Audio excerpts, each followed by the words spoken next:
If you feel like you're addicted to someone who's been incredibly hurtful to you, I'm gonna bet that you've put up with a lot of stuff in the name of love. And if you're like most of us, you find yourself asking the question, how did I even get here? And that's what we're answering here today. So this thing we're talking about, this addiction, has a name. It's called trauma bonding. And that's the phrase that's used to describe any time that you feel an intense connection to someone, usually along with positive feelings and attraction to someone who has been very hurtful to you. So logically, you know that this person has been so hurtful that you should shut the door, lock it, and never turn back. You know this, but yet putting that into practice seems almost impossible. It's kind of like you become dependent on this person for validation and support, and you rarely get it, but when you do, it feels so good. And it feels like things have been set right again. So one important thing that I want you to take away from this video is that this is not your fault. And it's not a sign of weakness. And I'm going to talk more about that as we get through the 7 stages of trauma bonding. So I want to extend my warmest welcome to you. This is a super supportive community. If you've been around for a while, you know that well. My name is Christina, and my mission here is to help you recognize and overcome the effects of emotional abuse. So with all this talk about community, I want to thank you guys for being here. Number one, if you've participated or even just spent some time reading the comments, you know that there are some serious gems in there. So whether you comment or not, definitely go check out the comment section of each video. In this video today, I'm going to be highlighting some of your comments that really stand out and very much relate to what we're talking about here today. Some are advice, some are validating, and some are just super relatable. All right, enough said. Let's get to the first stage, and that is, you guessed it, love bombing. So I have a bunch of videos on love bombing. I'm not going to go super in depth here, but essentially it is when an abusive person tries to create an intense connection right away. So you might get the feeling like you know this person, like you've known this person your whole life, right? You might feel like this is your soulmate or your twin flame. You feel this intense connection and you feel super comfortable, like you can let your guard down around this person who you forget that you don't even really know. And unfortunately, that is by design. The reason why abusive people love bomb is because they want you to feel like you can let your guard down. They want you to be vulnerable around them. And oftentimes they use that vulnerability against you later. But in this stage, really, everything is good. You're probably not going to have too many complaints here in this love bombing phase. It's going to be all sunshine and roses, right? It's not until the later stages that you might start kicking yourself for being vulnerable in this stage. But again, not your fault. Once you've been through the cycles and you can look back, you will definitely see a stark contrast to who the person was that you met and who the person becomes later on. And this is a really clear sign that there was some love bombing going on. It's true that everyone shows the best version of themselves up front, but they don't necessarily become a different person. So now let's look at a comment that really illustrates this. Delaney says, during the love bombing phase, mine bought me a mint plant because I had the flu and held my hair back as I threw up and acted so concerned. But during the devaluation stage, when I was sick, he barely batted an eye. And if I brought it up, he got mad. And funny thing is, he discarded me when I was actually very sick. So Delaney left this comment on a video that I did about how the narcissist acts when you're sick. And I think a lot of us can relate to this story. It's very much like the person you met in the beginning in the love bombing phase no longer exists. There is not even a ghost of that person. It is gone. So the next stage is trust and dependency. This is when the narcissist gets you to become dependent on them. And the tools they use will vary depending on the relationship. So this is where a narcissist may start to isolate you from your friends and family. There may be some financial abuse where it feels like you can't get out of this relationship, and it happens very slowly. But one thing I want to point out here is that they send the message that your loyalty is very important. And because it is to a narcissist, they need you to be loyal to them or none of this is going to work. So imagine a scenario where you have a narcissistic friend and they tell you a story about how someone else was talking behind their back. And they probably heard about it through a third party, right? but they expect you instantly to cut this person off and or to stand up for them, to fight this battle. And if you push back, they will question your loyalty. This kind of thing happens very often in relationships with narcissists, but it happens so subtly that you don't always realize what's going on. And to be quite frank, it might even seem a little innocent. Like they just want to know that you've got their back, right? Everybody wants somebody to have their back, right? So at first you might not even question this too much, but then you start realizing over time that they demand your unwavering loyalty, but they do not give you the same in return.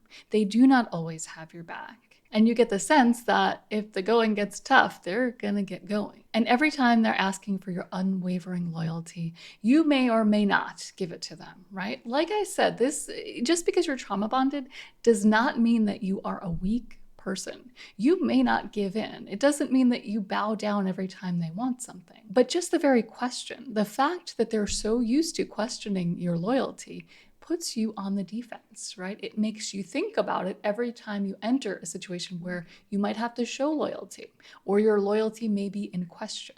So you think, well, they already think I'm not a loyal person, so maybe I should just give in this time and give them what they want, right? And it's kind of like they're training you to just always take their side and to not believe what other people might have to say about them. So here's a comment that's super interesting that I want to share with you. Bridget asked, question for everyone.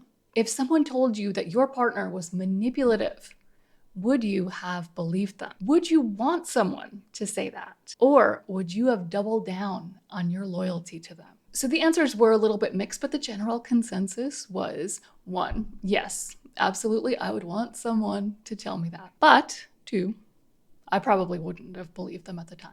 We do like to form our own opinions about people. And it's not until you start seeing very serious signs of abuse that you see the manipulation at play. And by that point, the trauma bond may have already taken hold. And so it becomes very difficult to leave. Even if you know this person is exactly who everyone says they are, and even though it doesn't make logical sense even to you, you end up staying put or going back. And I think it's really important to have these conversations so that we all know, and if you're going through this right now, you know that you are not alone in this. If you're thinking or feeling some of the same things that we're talking about here today, there are so many other people who are in that situation right now or have been before. So then stage 3 is devaluation. And if you've had a relationship with a narcissist, this is one of the cycles of abuse. And if you feel like you're still figuring that out, I have a free download that you'll find in the description with a checklist for each phase, so you can see how your own relationship and experience stacks up. But in the devaluation phase, this is when you really start to see a different side of that person. And again, it starts subtly. It may start with little jabs. They might start making fun of you, jokes at your expense. They might say things like, I was just kidding.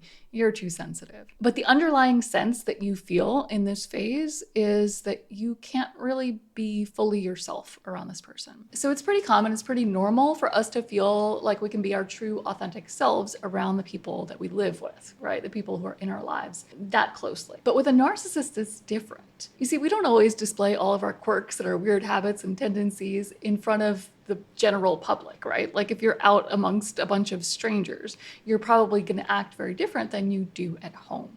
But when you're in a relationship with a narcissist, you learn not to. The way they react to your authenticity is very much how you might expect strangers who don't know you to act if you just started dancing in the streets. Right? The very things we fear about showing our true authenticity out in public are the things that you will get from the narcissist in the devaluation phase. They will push all the buttons on every insecurity that you have. And one really big one is making you feel insignificant, making you feel like you don't matter in their lives. And this one can feel a little subtle, and it can feel like you don't even always know how to call it out and say, you know, I'm feeling this way because you did XYZ. It's often a culmination of things, but let's look at a comment that illustrates this really well. I'm going to paraphrase a little bit because it's a little bit long. Just broke up with my ex and he was probably a covert narcissist. I always knew something was off, love bombing and future faking. Then the devaluation and acting disinterested, lack of empathy, and all that. One warning sign is how they make you feel like you aren't really part of their life. And this, if you've been through it, I think you can probably relate to this. But in this person's specific experience, they went out of their way to include this narcissistic person in all areas of their life. They would introduce them to family and friends, and they were always welcome around their life. But the narcissistic person shared nothing and introduced them to no one and didn't even show them pictures of the people who are important to them. So when called on it, the narcissist said, well, you have anxiety, so I knew you wouldn't want to go meet them. I was doing this out of respect for you. So continuing with the comment, he always seemed to keep me separate. Let me know if you could relate to that. That's one that people, I think, don't talk about a lot. It can be extreme, like it's a double life, or just that you feel like they don't value you enough to include you in things if you're not physically there. But back to the comment. And I think it was intentional. So when he was done with me, he could easily cut me out with no ties and not worry about me having any contact with those people in his inner circle. Things like this are heartbreaking, especially when you can look at it in hindsight and you can figure out the reasons why this person was doing the things that they were doing and acting in the way that they were acting. But when you're in it, you're listening to all the things that they're feeding you, all the lies and all of the justifications, and you want to believe it, so you do. You kind of let it go. But if you're in a relationship where you feel like the other person just does not value you, and maybe you've had conversations about it, it just doesn't get better. This is a sign that there's a serious issue at play here. And before you get to the point where you start feeling trauma bonded, it's really important to address it. So the next stage is manipulation and gaslighting. And we're calling these stages, but it's not like that happens and then it's over. The only stage that's like that is stage 1, love bombing. So manipulation and gaslighting are happening throughout the relationship, but it definitely does start small and it escalates over time. So by the time you reach this point, you've already dealt with a lot of manipulation and gaslighting. Here is where you're really trying to hold them accountable. And the reason why you're holding them accountable is because you really want things to work, right? You want them to see that their behavior is hurting you, and you want them to feel the need to change and to make things better. But they never do. You feel like you're running full speed ahead, but you're on a hamster wheel, right? Like you're trying so hard, you're putting in so much effort, but you don't get anywhere. So essentially in this stage, they're going to make you feel like you are the problem. That's the biggest takeaway here, is that they try to gaslight you into thinking that you need to do things differently. If only you were better, then they wouldn't behave this way. Or if only you weren't so jealous, then they wouldn't cheat on you. If only you weren't so sensitive, then we wouldn't have these problems. So I have a video where I talk through common gaslighting phrases, and there are a lot of examples in the comments on that video. The thing is that gaslighting can be very subtle, and it can be difficult from an outside perspective to actually see that this is a clear-cut case of gaslighting. So I don't question anyone who tells me that they've experienced gaslighting. It's just a little difficult to tell from an objective view when you only have part of the story. But I did find a comment that's a pretty clear-cut example of gaslighting. My ex would call me traumatized after dealing with problems in our relationship whenever I tried to talk about them. This is so incredibly patronizing. But let's continue. And because I've had past trauma, I told him never to say that again. But he would always say it over and over again to me anytime I was upset, and it only got worse. So here's the part where the gaslighting really comes in strong. So it's not just that the person is saying, oh, you're exaggerating, right? And making fun of them by saying like, oh, you're traumatized by my behavior. This person knows that they have past trauma. And so they're also implying that you're broken, right? It's because of your past trauma that you're having an issue with this. This isn't actually my fault. And unfortunately, this is so damaging. It wouldn't be a big deal if we didn't internalize it, but we do internalize things like this. Because if you're in a relationship like this and you're feeling a bond with someone like this, you feel like you want their approval, or maybe you feel like you need their approval. And for them to belittle your concerns and to really toss your feelings aside, it's incredibly damaging. If you're in a relationship like this now, it's really time to evaluate what's really going on here. The next part really illustrates what happens in relationships like this when you are exposed to a person like this for a long period of time. He broke my confidence and said, being too nice would be like babying me. And that's childish. Happy I left him. I have to be honest, I am also happy that you left him. This is not a healthy situation. There's no room for a healthy relationship when someone is invalidating your feelings and shutting down your concerns. So the next stage is resignation. Just throwing up your hands and giving up. And this is when you start giving in to just what the other person wants because it's easier. This is when you might start turning a blind eye to things that they're doing that you wouldn't really want your partner doing in any sort of relationship, or a friend, or even if it's a parent. You turn a blind eye to the things they do that are not okay. You might even say something like, oh, it's just the way they are. Because you know that no matter what you do, nothing is going to change. So you kind of just give up and give in and go with the flow. And here's a comment that really echoes what goes on in this stage. Same here.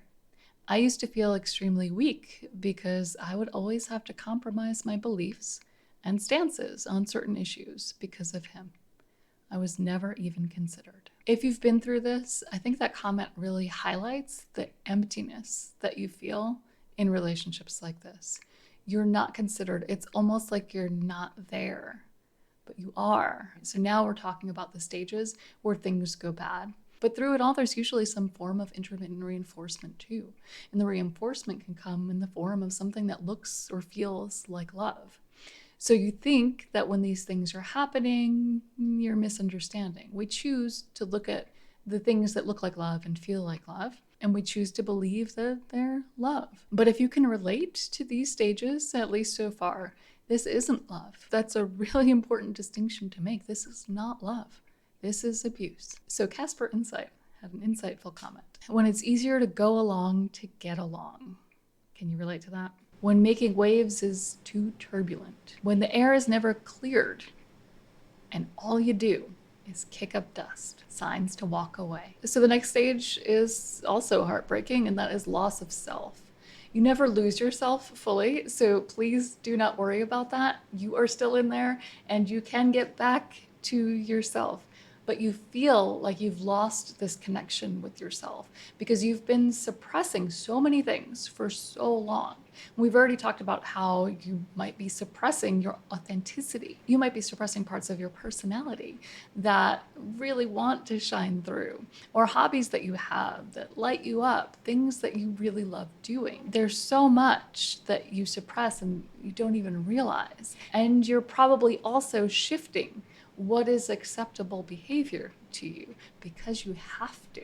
You have to start accepting unacceptable behavior or you have to leave.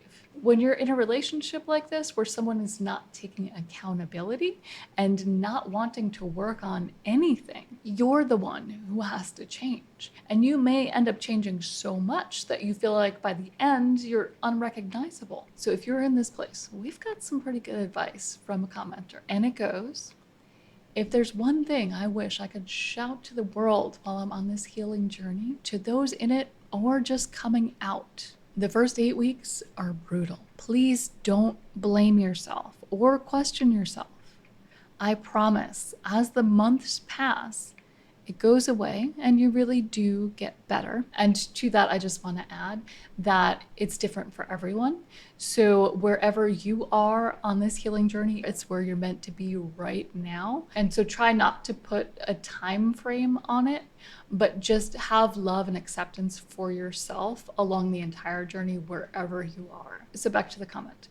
Keep working on yourself, do therapy, and keep healing.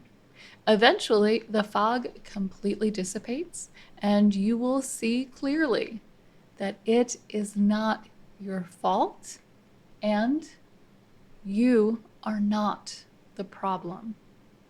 I know that may seem foreign to some of you right now to actually have that clarity, but I promise you that it will come. And the best thing you can do is to give yourself the time and the space to have compassion for where you are now and where you were then. And if this topic resonated with you and you've gotten this far, I'm going to guess this next stage is where you're at right now. And that is addiction.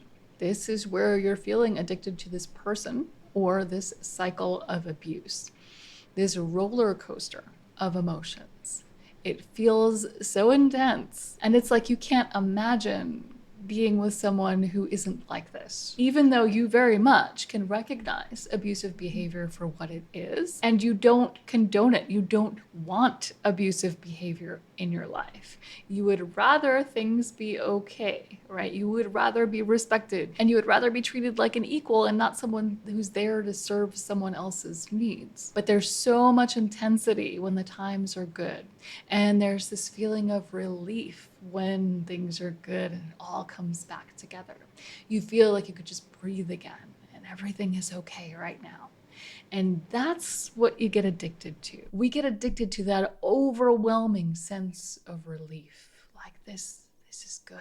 So we've all gone through periods of rain, right? Literal rain, I'm talking about, where it feels like the sun is never going to shine again. And it gets to you. It gets really depressing. It brings you down.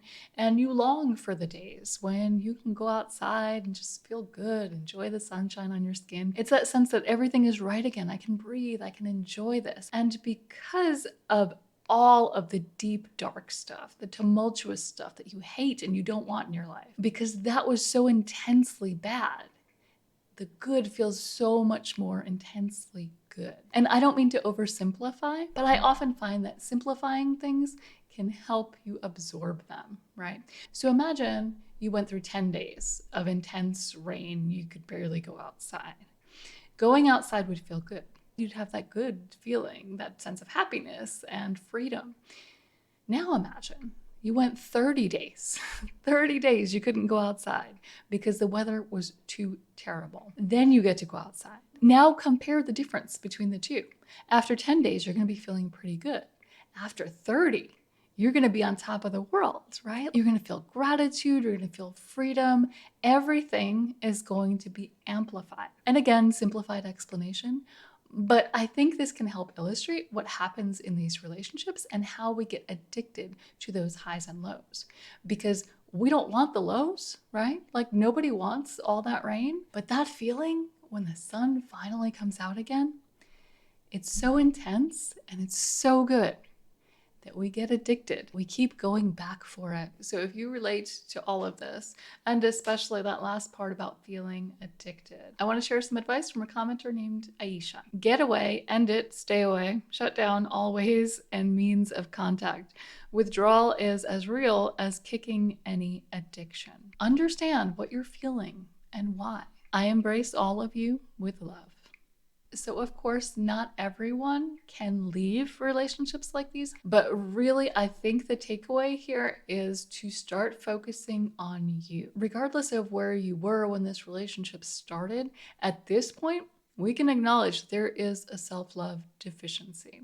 And so working on yourself, even though it might seem like it's not doing anything, building yourself up is going to be one of the best ways to counter this trauma bond. And if you're feeling like you still have a little bit of confusion or maybe just need a little more reinforcement on what's going on here, and whether you're dealing with a loving relationship or an abusive trauma bonded relationship, go ahead and watch the video that's going to come up on the screen now.